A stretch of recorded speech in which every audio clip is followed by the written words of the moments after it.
Alright, hello everyone. This is a tutorial on how to create a Japanese Konami account. This is targeted at a Western audience, and the reason you might want to do this is if you play Dance Dance Revolution Ace or A20 at a Round 1 or Dave & Buster's in the United States, there are certain options that are locked behind a paywall. Some of them are free too, but you just need to create an account to be able to access them. Some of the options you could change include the note skins. There are a couple different options for how your arrows look. You could change the background behind your arrows. That way the background video doesn't distract you as much. You could have the combo text appear behind your arrows instead of in front of them, which normally blocks your view. And you could change the position of the guidelines and a few other things like setting your favorite dancer as your character, stuff like that. So to start off with, we go to my.konami.net. And very important, it will probably default to an English-speaking region. You must change the area to Asia and the country/region to Japan. And Japanese is your only option there, and you should leave it there. So go ahead and hit update. If you're using Google Chrome, you'll see it might prompt you to translate the page automatically, which could help. I'll kind of switch back and forth, so that way if you don't have that, you can see what it looks like. So this is if you already have a Konami account, and this is if you need to create a new one. So we're going to go ahead and do that. Make sure you leave your region as Japan. You won't be able to pay for the basic course and get these features if you change this. Anyway, then it wants your date of birth here. And I'm going to be using dummy data for all of this. Next thing it wants is email.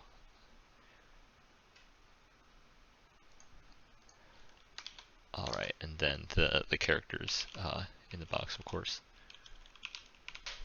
And just to show what it looks like translated, yeah, birthday, email address, CAPTCHA, that's all. And of course, agree to their terms. Continue. So the first thing it's asking here is the email confirmation. So hopefully that'll come up. There we go. That was very fast. And it has a link for you. So we'll do that to continue the registration. Also, I will probably need that email for something else, so I'll leave that tab open. Here you could set your Konami ID. You could use this to sign in. This isn't actually public. It will appear in the top right corner when you're using the DDR website, but it won't show up on the arcade machine or anything. So just for this, I'll use that as my Konami ID. Your player name, this I think will show up. I'll just use something different so you could see where it shows up and where it doesn't. Then, yeah, password and confirm password. I'll just use this. It's fine to use English characters here. So far I've just used the standard characters. But when it comes to the security question here, it's important to use kanji. You cannot just type in normal Latin characters. That will not work. So here it's asking for your parents' maiden name. You could change what some of the questions are. I don't know. Let's leave it at that. To get these characters, if your phone has a Kana keyboard, you could use that, or you could change the input on your desktop or laptop. But I'm going to be doing everything in the browser,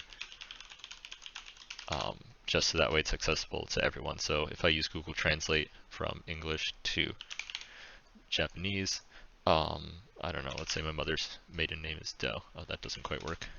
Name? There we go. Sure. That's my mother's maiden name. Cool. And then you could receive updates from Konami if you want. I'll leave that off and hit the next one. Yeah, it turns out it did not like my answer to the security question. Oh, never mind. That was the password. Okay. Letters and numbers. I guess it doesn't like the ampersand, so I'll just take that as my password. You can tell I was expecting the security question to be wrong because I had problems with that. Okay, and yeah, sure, it doesn't like me using my Konami ID as my password, which makes sense. So there we go. Put the two together. That's my password. Why not? Okay, there we go. Confirming all of the information you just typed in. I'm going to say, yeah, that looks right. and then you are complete. All right.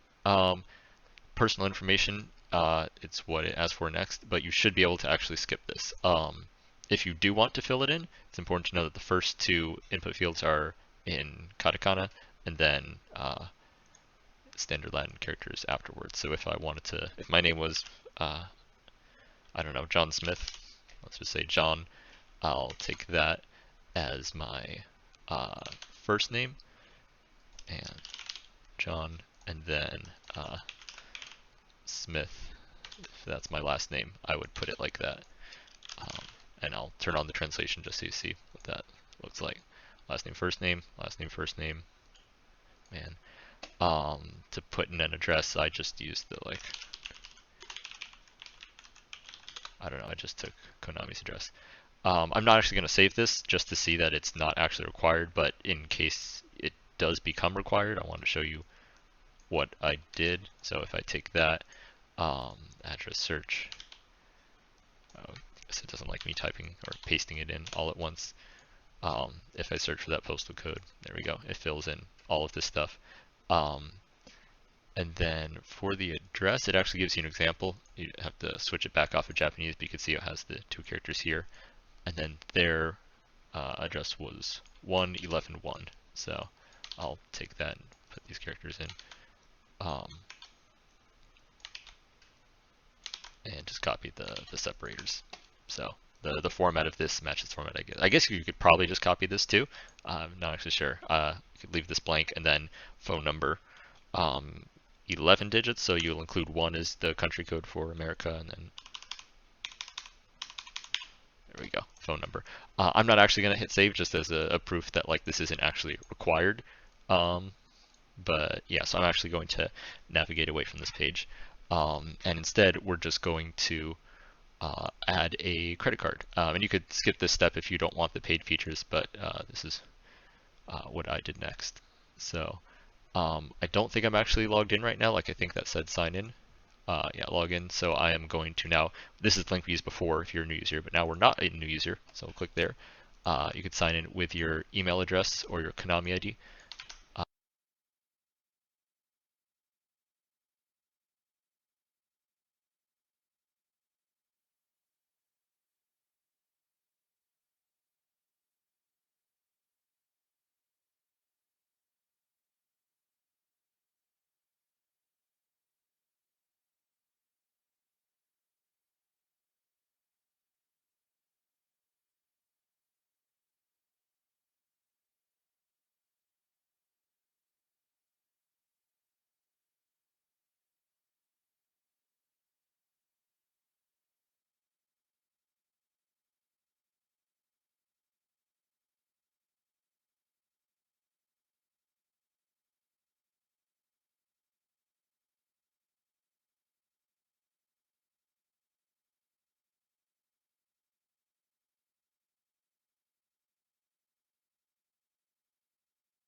All right, my headset died there for the last 3 minutes. So here's a quick voiceover of what happened. I signed in using my email to get into my Konami account.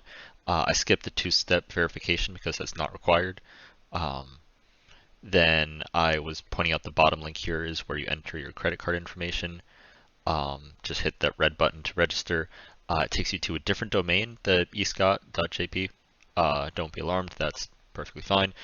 You enter your 16-digit credit card number here, put in the month and year it expires, and then the CVV code.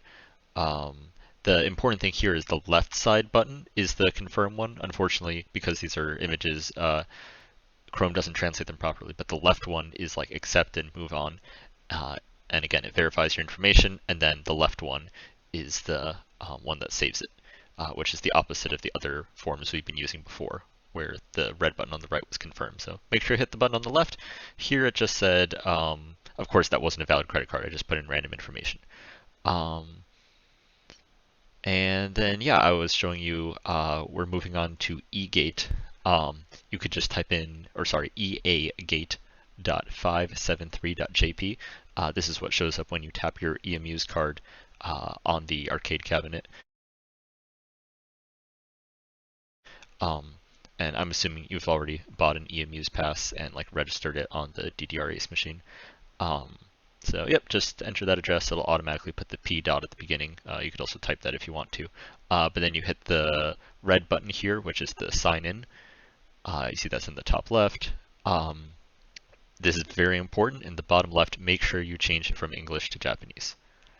Now you could sign in using your Konami ID or email. Again, either one is fine. So sign in, accept the terms of use. This is certain things you could set to public or private. It defaults to public. It didn't translate very well, but some of them are, I think, like your list of rivals. Maybe scores was one of them, something like that. But I left it all as public, which is the default. You could set it to private if you want. Then you pick your avatar. So there's a set of Dance Dance Revolution characters, or you could pick other Konami games. So there we go. Then you hit the menu bar on the top right, hit the first option underneath your name, eAmusement Pass. And here's where you could add your eAmuse Pass. So click the top link. If you have a physical one, I believe the second link is if you don't have a physical eAmusement Pass, you could register a virtual one, but I'm not quite sure how that works. Let's see. So then you put in if it's a IM card, you put in the 20 digits. Otherwise, it would only be 16 digits. And then you put in the 4-digit PIN code that you registered on the machine. The option at the bottom here, Pacelli, this is like if it requires a PIN or not to use it. Because we're in the States, don't have to worry about that at all.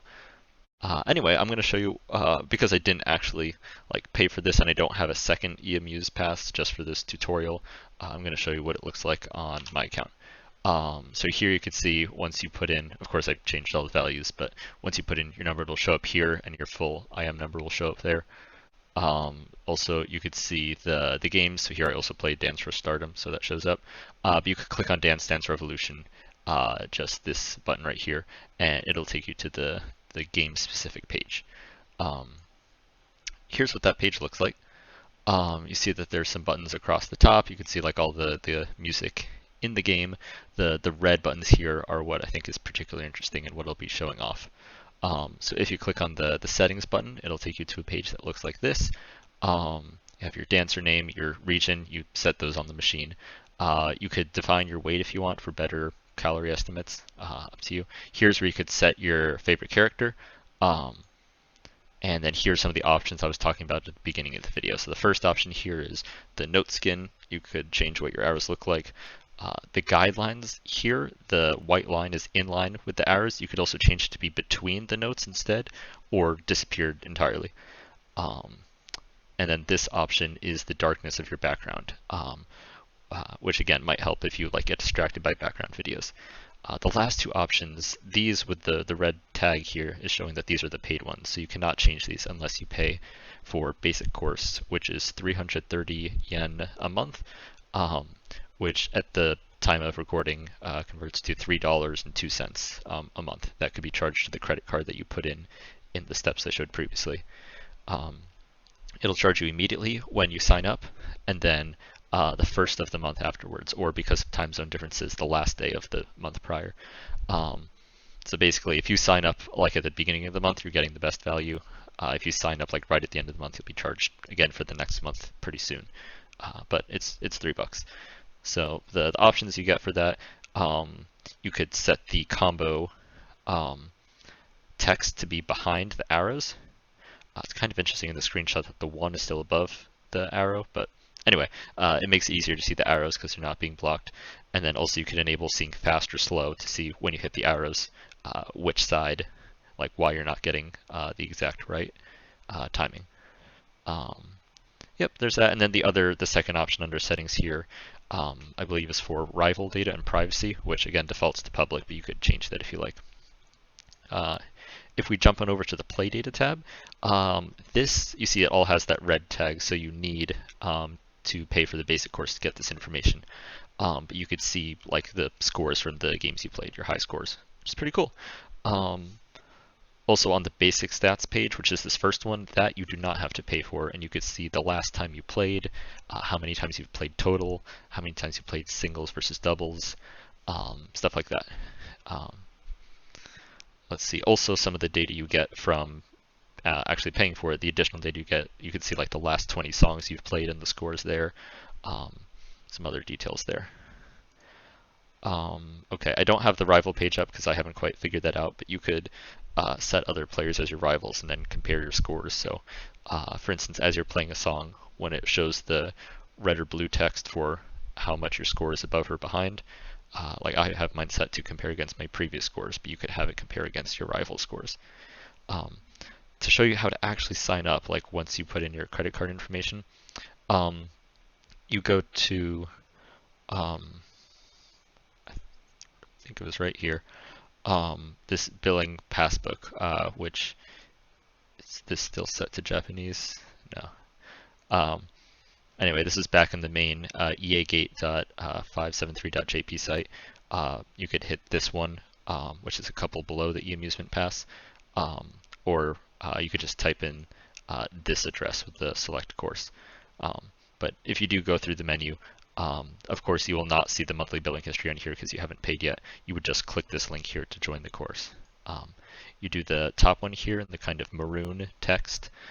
That's the basic course that gives you all the features I just described. And then when you do that, just make sure you hit the second option, which is credit card, and that'll use the credit card you saved previously. The first screen here, just so you know, first you hit like a button to confirm that you agreed to all of this, and then on the second page you actually click on that credit card as the method you want to use. There you go. So I think that's all you should need to know about how to set up a Japanese Konami account and get access to some of these features. A couple other things you might want to be aware of. There's also a e-amusement app, at least in the iOS App Store. It also has an Android version. On Android, you could just download the APK and sideload it onto your phone. On iOS, you have